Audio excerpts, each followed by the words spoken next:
Bo'ldi, men o'sha yig'ib olaman ustoz. Narsalarni jo'jo.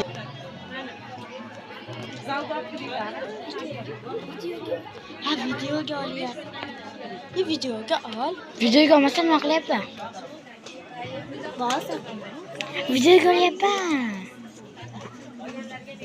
Bu robot mana qora chiqib turibdi-yu.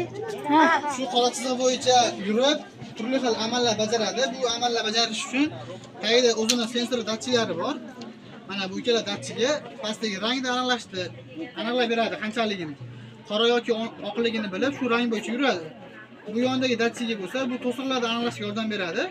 Bu to'siqlarni aniqlasa, olib, ana boqqa boradi, yaxshi maydonga. Biz buni olib borish uchun miyasiga kod kirgizganmiz.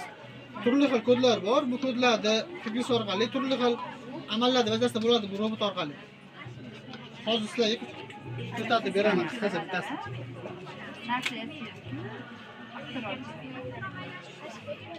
Biz aytamizda qo'shimcha ko'ringlar o'sha robototexnika, keyin programma dasturlar.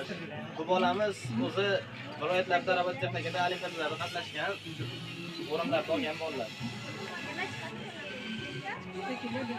Bu robotni o'zimiz yasaganmiz, hamma yo'g'ini ichida funksiyalari hammasini o'zimiz kirgizganmiz. Olimpiada bo'ladi yaqinda, yanvarda o'tkazilgan olimpiadada viloyatda 3-o'rinni oldik.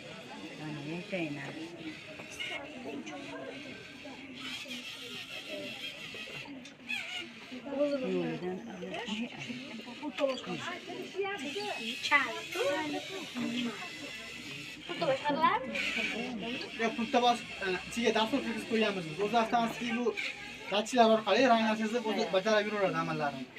Elektron kim eshitgan? Sun'iy intellektni boshlanish versiyasi shuna bo'ladi.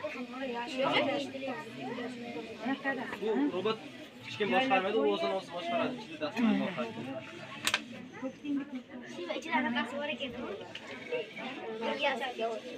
Bu asosiy miyasi. Shunga kod kirgizib qo'yasiz, dastur o'zi bajarib yuraveradi xohlagan amalni. Kirgizgan kodga bog'liq amallar bajaradi. Misol uchun, mana shu miyasiga mana shu qora deb kod kirgizib qo'ysangiz, qora chiziq bo'ylab yurib kelib turib, chiziq tugadi-yu, to'xtab qoladi, yurmay qoladi. Bo'lmasa qora chiziq bo'ylab yurib turib, qora chiziq to'xtab qolganda aylanib orqaga qaytib